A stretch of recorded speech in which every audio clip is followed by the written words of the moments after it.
First off, on behalf of REO's Transportation Museum, I would like to welcome you to our latest edition to Exhibit Chats.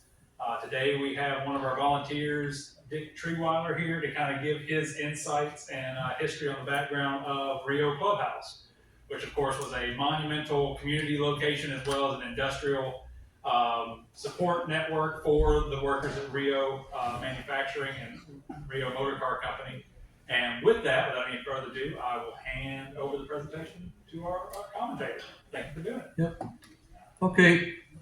First of all, I wanted to give credit to Michael Mamu and Brendan Quinn and Michael Albani from MSU that helped me put this on. They were kind enough to put some of these pictures up there, which I didn't have any idea how to do.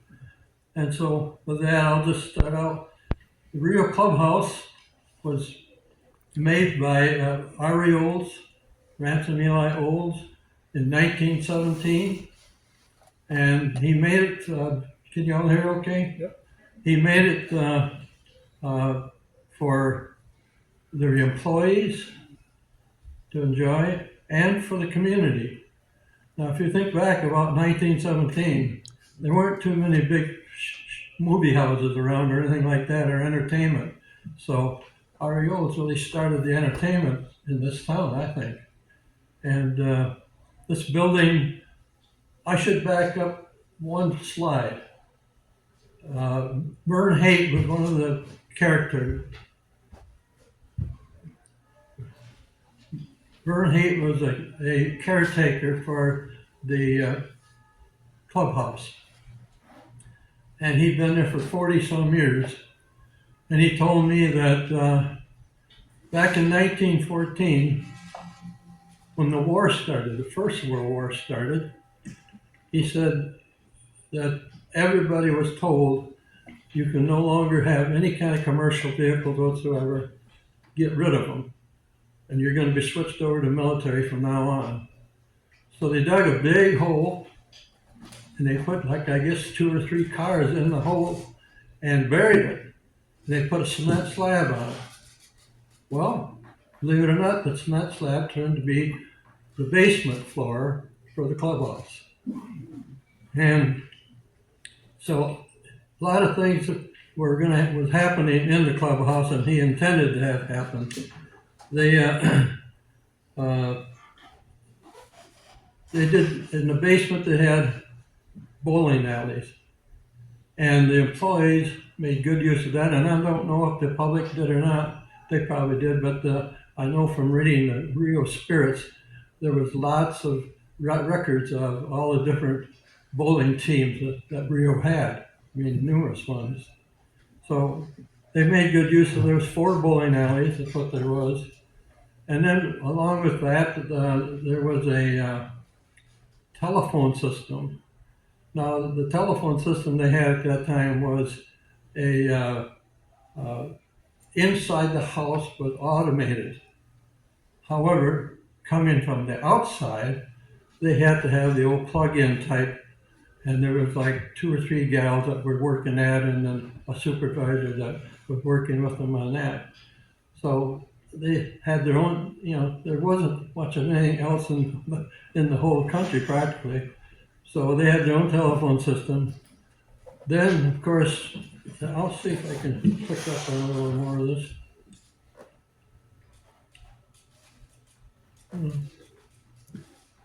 If you'll kind of aim it towards the laptop. Yeah, over here, towards the laptop. Okay.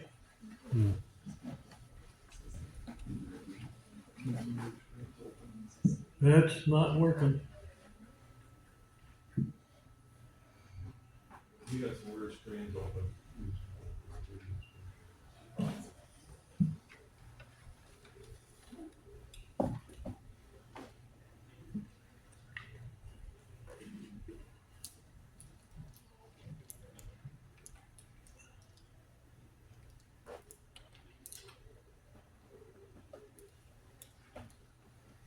There we go.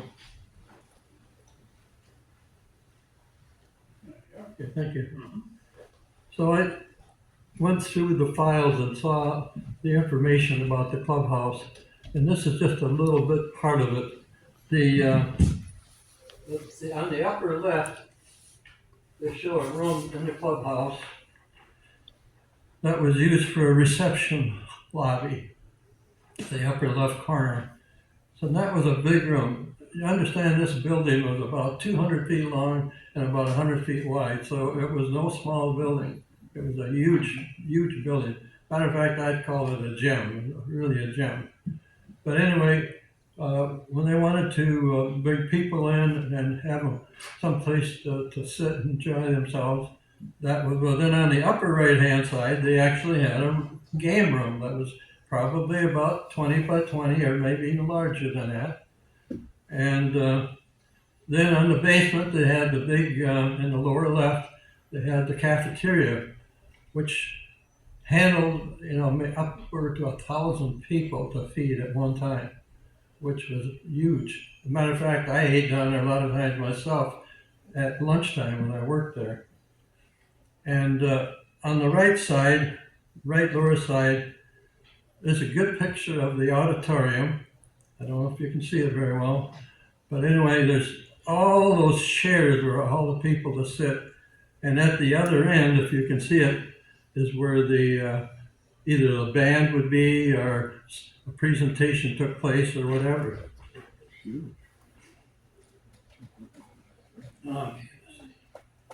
Okay, this is a typical place where they would serve meals to the employees. And you can see how big the stage is. The stage was so big that you could put two big trucks up there, plus the guy would be talking at the podium. So it was a big, beautiful building. Then up above, I don't even know what they called it, but the people could sit around in a horseshoe like at the upper section too. So there was a lot of people that were there. Now here is interesting. This was an entertainment center for Lansing, frankly. So here they're playing bingo. And look at all the people that came and played bingo. Isn't that interesting?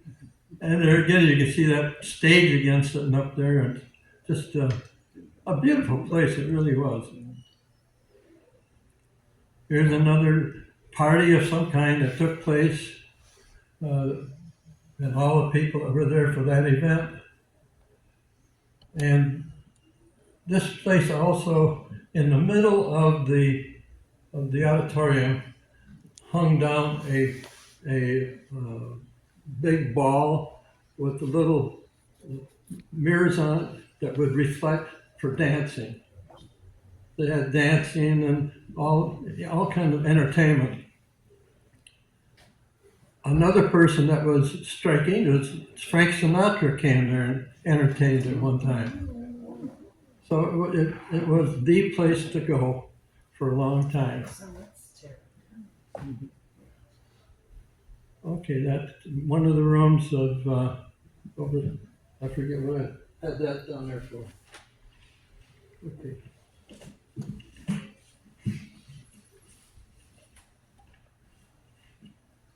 Well, anyway, that's one of the rooms. I think that was a gaming room, if I'm not mistaken. Now there, another thing is that because it was an entertainment center, they showed movies. I mean, there weren't a lot of Gladmers and all those places to see movies. So they provided the movies right there. The place they could project onto was right up there by the stage. And you can see all the chairs that were set up for people. And at the bottom, you can see all the different times that they had programs on. And here's another case where they had on the stage, they had different programs come on for just to put on programs. And it shows that they had enough room to put a big program on right on the stage. Now this one is an interesting picture because if you can read it, if you can't, I'll tell it to you.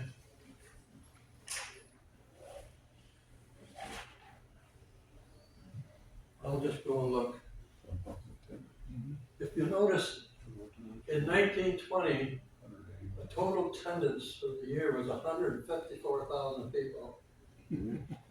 And total attendance in 1919 was 142,000 people. But up here in 1921, it went up to 181,000 people came there for whatever different events. So it's a spectacular building, no question about it. Okay.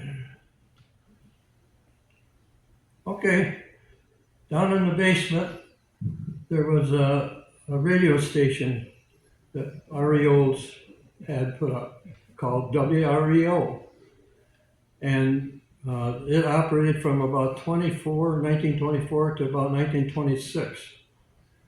And at the same time, WKR at MSU was projecting at the same time. So it's hard to say who was first. Probably MSU was first, but WREO had the station, and they pulled in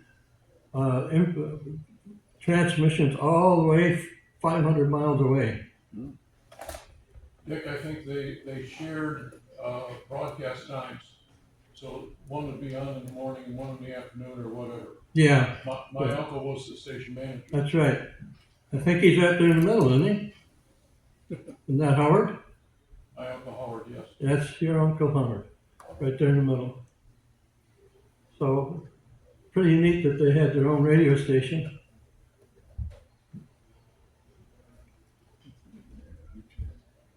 Oh, what happened?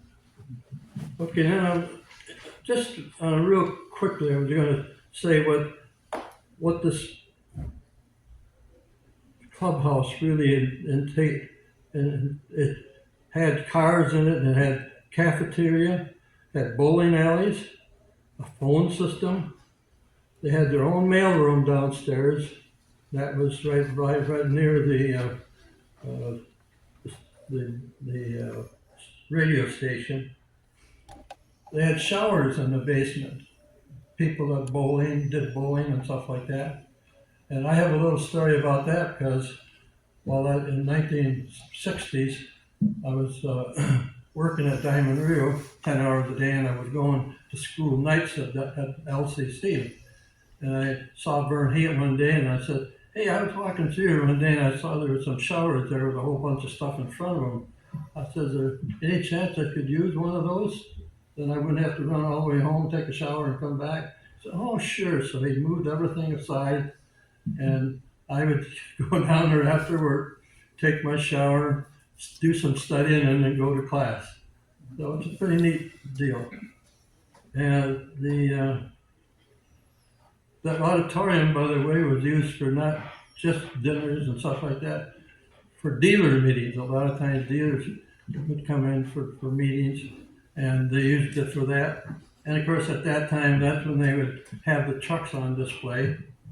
And most of the time, those trucks were up there in the front. And I'll go on here. Upstairs up in the upper stairs, matter of fact, on this side of the upstairs was something called the steering gear room. And I often wondered what that was until one day I got up there. And what it was is the executives met there periodically, and they had a big gear hanging from the ceiling. That's when I realized the steering gear room.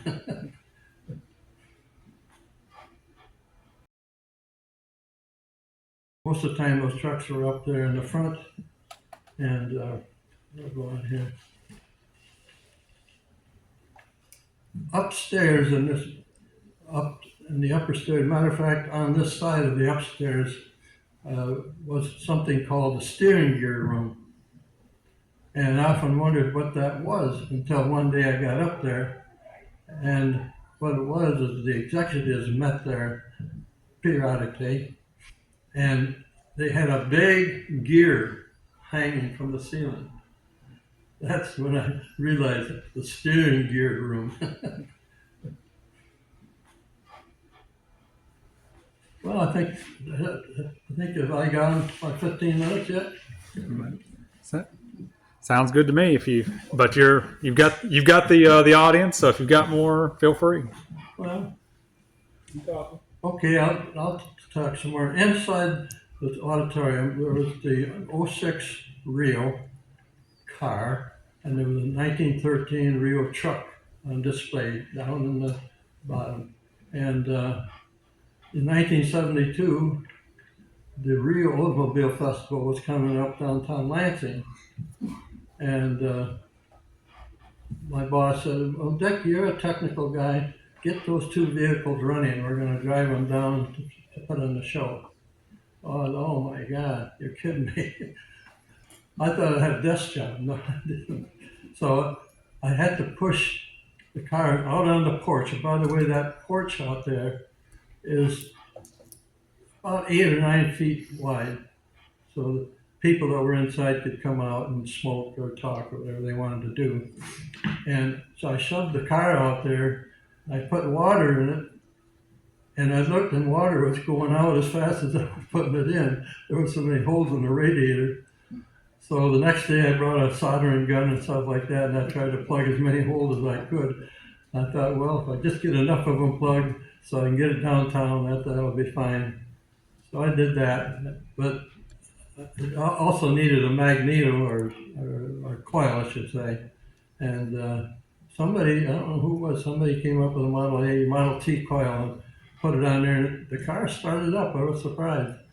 I oiled everything up good, and then the truck, I pushed that out there and worked on that fuel and all that to get that started, and it ran. And when time to haul it, drive them down there, my daughter was like about 16, 17 years old and looked really good, and she dressed up real fancy, and she sat on the seat with me, and we drove down there, and my boss, Lonnie Hudson, drove the truck with somebody sitting on with him. So that was kind of fun. By the way, when we went down, we took the 31 Rio too, and Ron Bays, remember him? He gave rides all day long with that 31 Rio. I think you have to go back and get gas a couple times. But it was a neat day. I always enjoyed the Rio Automobile Festivals for that reason. So, other than that, that's probably about the only thing I can say, except that it was a real neat building. They had down in the lower right, there was a big classroom where I went through orientation when I went in the service department. And like I say, I ate lunch a lot of times down in that basement where they had the food. I'm probably missing some stuff here, but that's probably about all I've got. But, yeah, go ahead. When was the clubhouse torn down? Do you have a date? 1979. Yeah, the city took it down. Why? You have to ask them because it was designated as a historical piece, but somebody wanted to take it down so bad that I had a lady that showed me pictures where they firebombed it and made a hazard out of it, and therefore, of course, they are obligated to take it down. REO had already sold out to white motor trucks, and the Diamond REO got to be replaced by white motor trucks, which was out of state. And so there was a big scream. We got all this building where we could generate new business in the Lansing area. And so they had a great big push to tear it down. And then also those round windows around the top of the building, those were like a 2x4 frame in 4 sections, top, bottom, and side to side. 4 arcs put together with a little plate of metal on all 4 seams, and the back was not square, and a square panel of the hand smooth glass with the sand in it was sent square into the back of that inset. I have one of those windows in my personal collection. I got that stuff. And I was gonna put it in a shadow box like the old spine out here.